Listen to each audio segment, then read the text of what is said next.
ನಿಮ್ಮ UK teacher ಚಾನಲ್ಗೆ ಎಲ್ಲರಿಗೂ ಸ್ವಾಗತ ಸುಸ್ವಾಗತ. ಮೊದಲನೇದಾಗಿ ನನ್ನ ಎಲ್ಲ ಪ್ರಾಥಮಿಕ ಮತ್ತು ಪ್ರೌಢಶಾಲೆಯ ವಿದ್ಯಾರ್ಥಿಗಳು ಹಾಗೂ ಸ್ಪರ್ಧಾತ್ಮಕ ವಿದ್ಯಾರ್ಥಿಗಳು ಮತ್ತು ಕರ್ನಾಟಕದ ಎಲ್ಲ ಶಿಕ್ಷಕ ವೃಂದದವರಿಗೆ ಹಾಗೂ ಕರ್ನಾಟಕದ ಎಲ್ಲ ಪಾಲಕರು ಮತ್ತು ಎಲ್ಲ ಜನತೆಗೆ ಮೊದಲನೇದಾಗಿ ನಿಮ್ಮ ಯುಕೆ ಟೀಚರ್ ಚಾನಲ್ ವತಿಯಿಂದ ಸ್ವಾಗತ ಸುಸ್ವಾಗತ ಮತ್ತು ನಮಸ್ಕಾರಗಳು. ಇನ್ನು ಕೂಡ ಯಾರು ಈ ಒಂದು ಚಾನಲ್ ಅನ್ನ ಸಬ್ಸ್ಕ್ರೈಬ್ ಮಾಡ್ಕೊಳ್ಳಿಲ್ಲ ಅವ್ರು ಸಬ್ಸ್ಕ್ರೈಬ್ ಮಾಡ್ಕೊಳ್ಳಿ, ಲೈಕ್ ಮಾಡಿ, ಈ ಚಾನಲ್ ಲಿಂಕ್ ಅನ್ನ ಶೇರ್ ಮಾಡ್ರಿ ಮತ್ತು ಕಮೆಂಟ್ ಮುಖಾಂತರ ತಿಳಿಸಬಹುದು ಯಾವ ರೀತಿಯಾಗಿ ಅಧ್ಯಾಯಗಳನ್ನ ಆಗ್ತಿದಾವೆ ಅಂತ.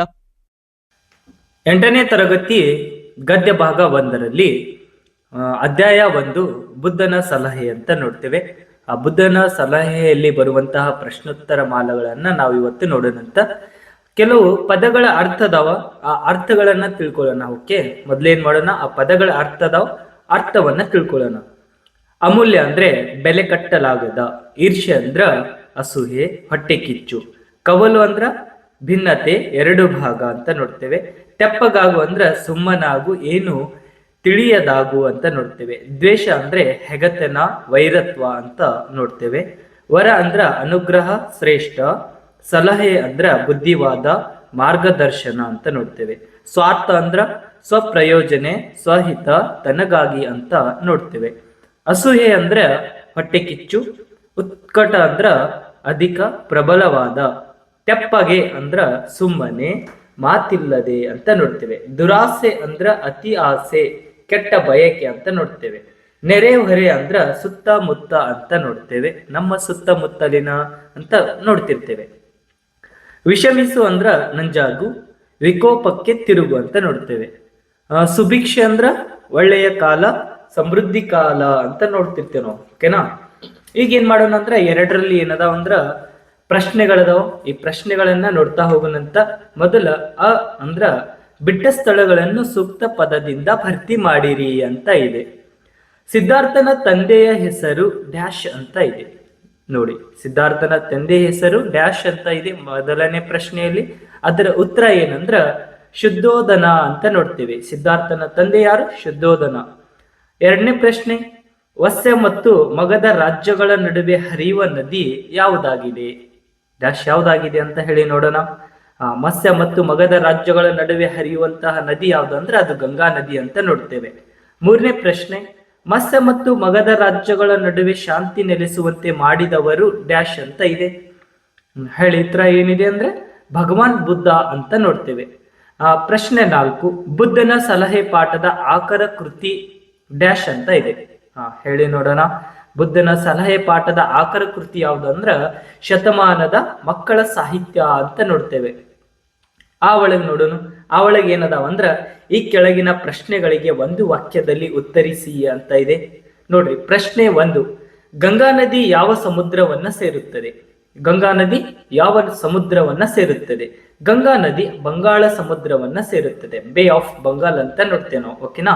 ಪ್ರಶ್ನೆ 2, ಬುದ್ಧನ ಪ್ರಕಾರ ನದಿ ನೀರಿಗಿಂತ ಹೆಚ್ಚು ಬೆಳೆಯುಳ್ಳದ್ದು ಯಾವುದು ಮತ್ತು ಏಕೆ ಅಂತ ಇದೆ. ಇಲ್ಲಿ ಕ್ವಶನ್ಸ್ ಮಾರ್ಕ್ಗಳು ಬರ್ತಾ ಇದ್ದಾವೆ. ಓಕೆನಾ.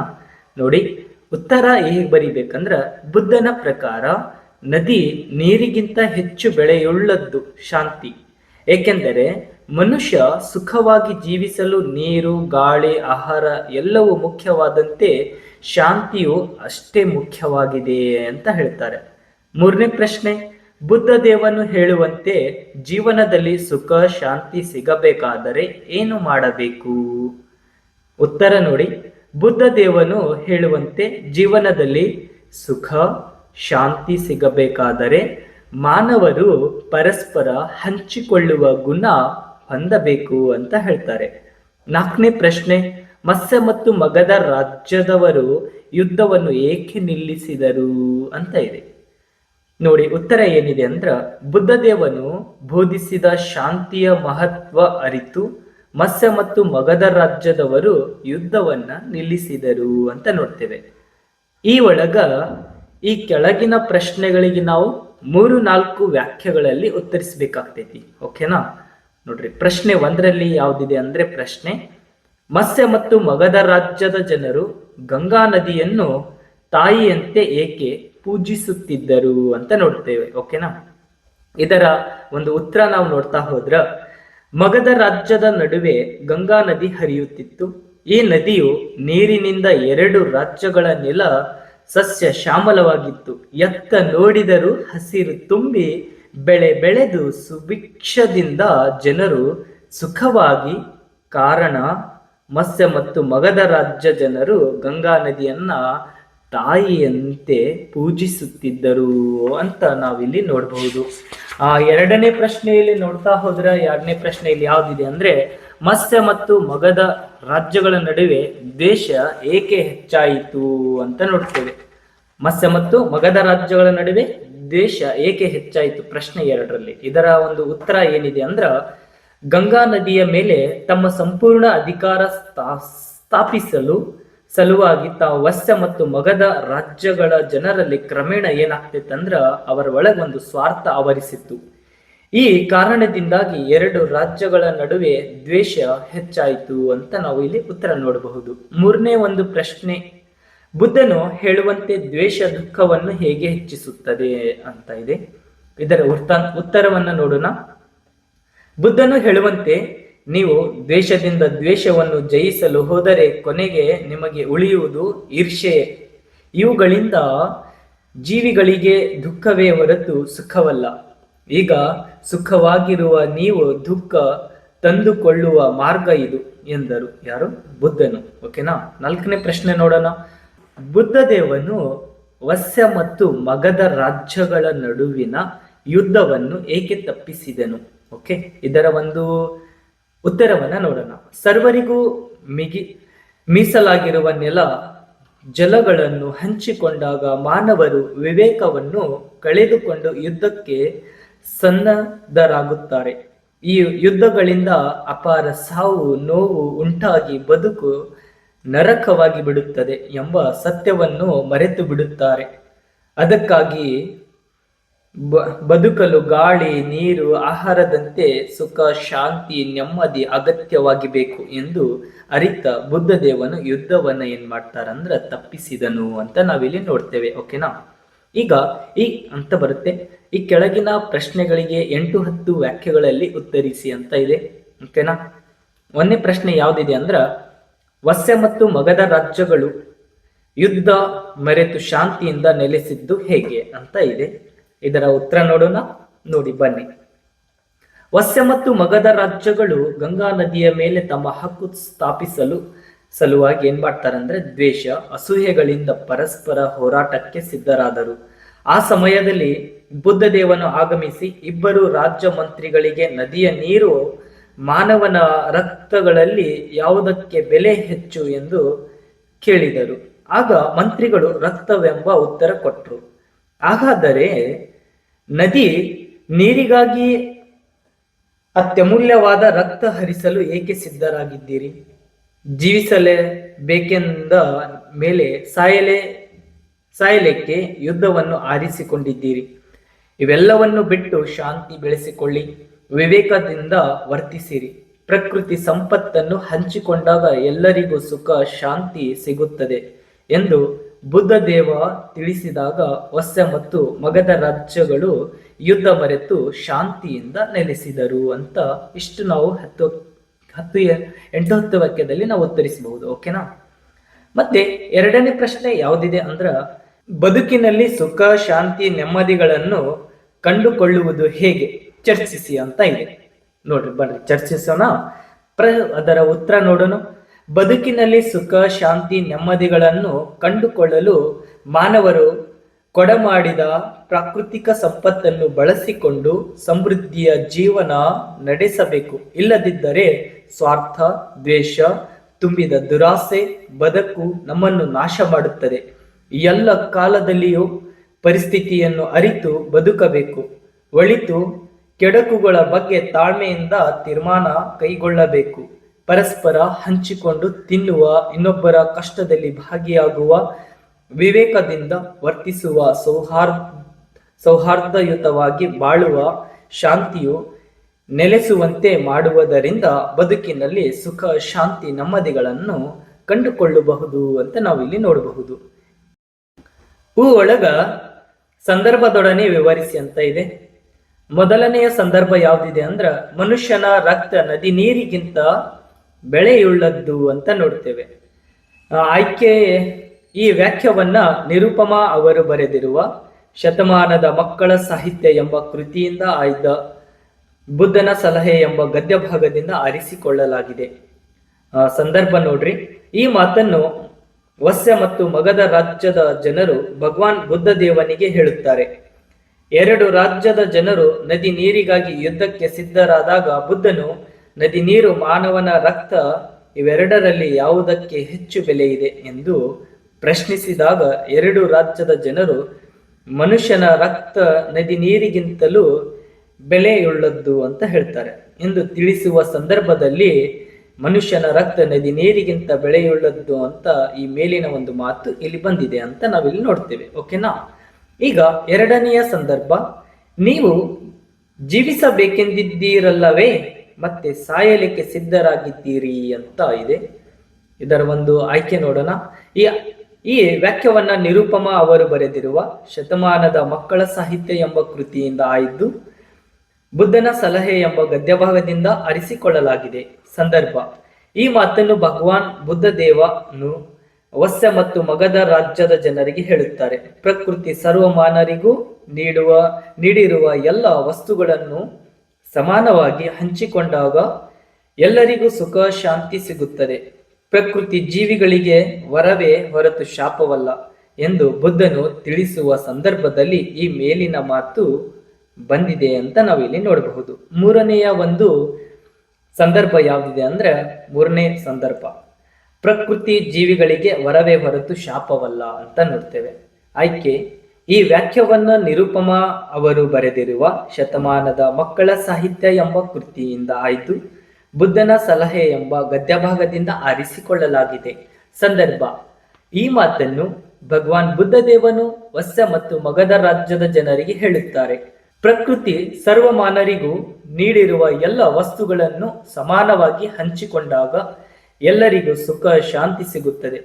ಪ್ರಕೃತಿ ಜೀವಿಗಳಿಗೆ ವರವೇ ಹೊರತು ಶಾಪವಲ್ಲ ಎಂದು ಬುದ್ಧನು ತಿಳಿಸುವ ಸಂದರ್ಭದಲ್ಲಿ ಈ ಒಂದು ಮೇಲಿನ ಮಾತು ಬಂದಿದೆ ಅಂತ ನಾವು ಇಲ್ಲಿ ನೋಡ್ತೇವೆ. ಓಕೆನಾ?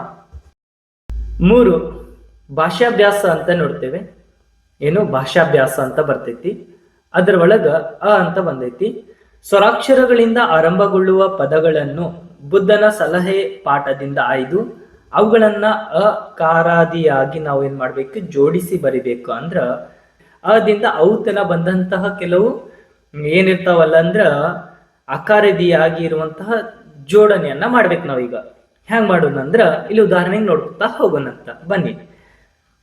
ಅದನ್ನು, ಅದೇ, ಅಪಾರ, ಅಷ್ಟೇ, ಅವುಗಳನ್ನು, ಅರಸು, ಅವರಿಬ್ಬರು, ಅಧಿಕಾರ, ಅವರು, ಅನ್ನು, ಅವರು, ಅನ್ನ, ಅಂದಿನಿಂದ, ಅಲ್ಲಿಗೆ, ಅಸೂಹೆ, ಅಮೂಲ್ಯವಾದ, ಅವರೆಲ್ಲರೂ, ಅದಕ್ಕಿಂತಲೂ, ಆಹಾರ ಅಂತ ಇದು ಇಷ್ಟ. ಅದು ಈಗ ಆ ಒಳಗೆ ಏನೇನು ಬರಕತ್ತಾವ ಅಂದ್ರ ಆಹಾರ, ಆದರೆ, ಆಳುತ್ತಿದ್ದರು, ಆವರಿಸಿತು, ಆತ ಅಂತ ನೋಡ್ತೇವೆ. ಈ ಒಳಗೆ ಯಾವ ಬಂದಾವಂದ್ರ ಇವರೆಲ್ಲರೂ, ಇವುಗಳಿಂದ, ಈ ತರ, ಇವೆರಡರಲ್ಲಿ.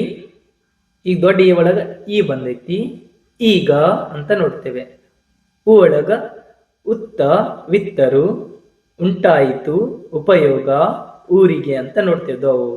ಮತ್ತ ಎ ಒಳಗೆ ಬರ್ತಾವ ನೋಡ್ರಿ, ಎರಡು, ಎಲ್ಲರಿಗೂ. ದೊಡ್ಡ ಎ ಒಳಗ ಏಕೆ, ಓ ಒಳಗ ಒಕ್ಕರಳಿನಿಂದ ಅಂತ ನೋಡ್ತೇವೆ. ಇವು ಇಷ್ಟು ಏನಾಗಿದ್ದಾವೆ ಅಂದ್ರ ಅಕಾರದಿಯಾಗಿ ನಾವು ಜೋಡಣೆಯನ್ನ ಮಾಡಿದ್ದೇವೆ.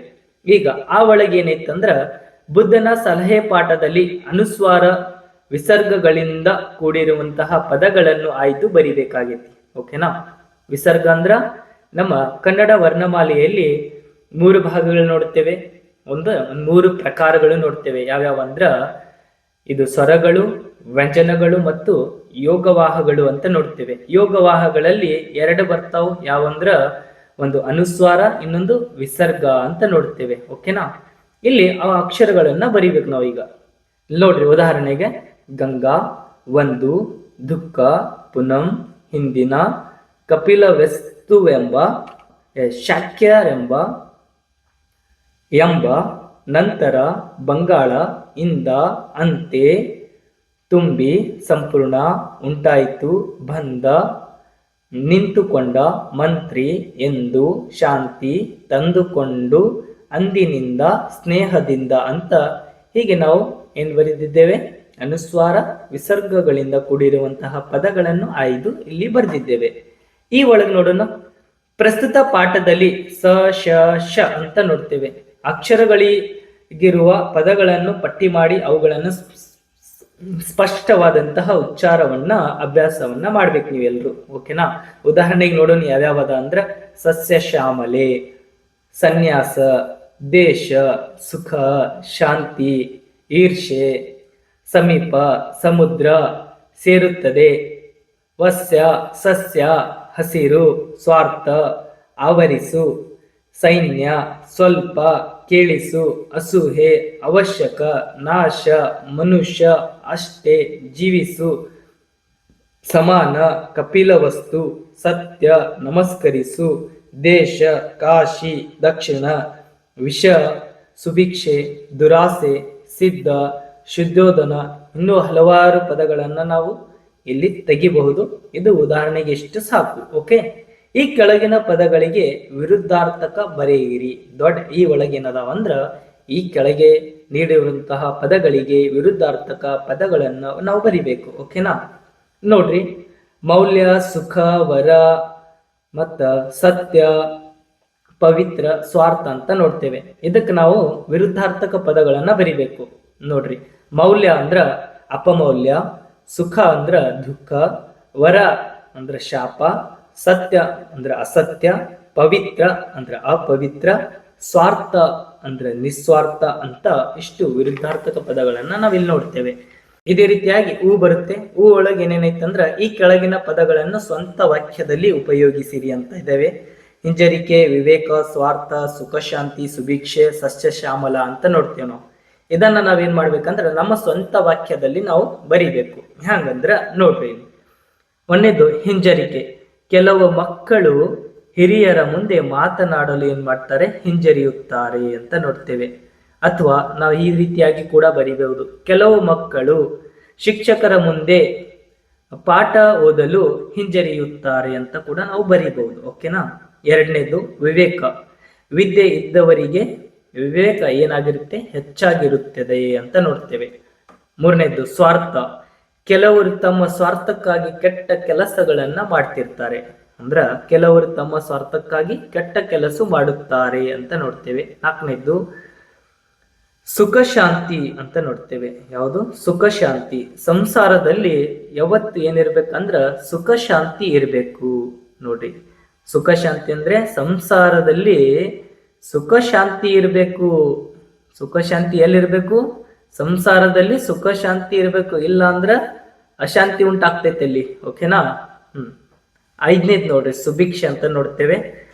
ವಸ್ಯ ಮತ್ತು ಮಗಧ ರಾಜ್ಯಗಳು ಸುಭಿಕ್ಷವಾಗಿದ್ದವು ಅಂತ ನೋಡ್ತೇವೆ. ಹೌದಲ್ಲ? ವಸ್ಯ ಮತ್ತು ಮಗಧ ರಾಜ್ಯಗಳು ಸುಭಿಕ್ಷವಾಗಿದ್ದವು ಅಂತ ನೋಡ್ತೇವೆ. ಅದೇ ರೀತಿಯಾಗಿ ಐದನೇದು ಸಸ್ಯ ಶ್ಯಾಮಲ ಅಂತ ನೋಡ್ತೇವೆ. ಕೃಷ್ಣಾ ನದಿಯ ನೀರಿನಿಂದ ನಮ್ಮ ಗದ್ದೆ ತೋಟಗಳು ಏನಾಗಿದ್ದಾವೆ, ಸಸ್ಯ ಶ್ಯಾಮಲವಾಗಿದ್ದಾವೆ ಅಂತ ನೋಡ್ತೇವೆ. ಓಕೆನಾ?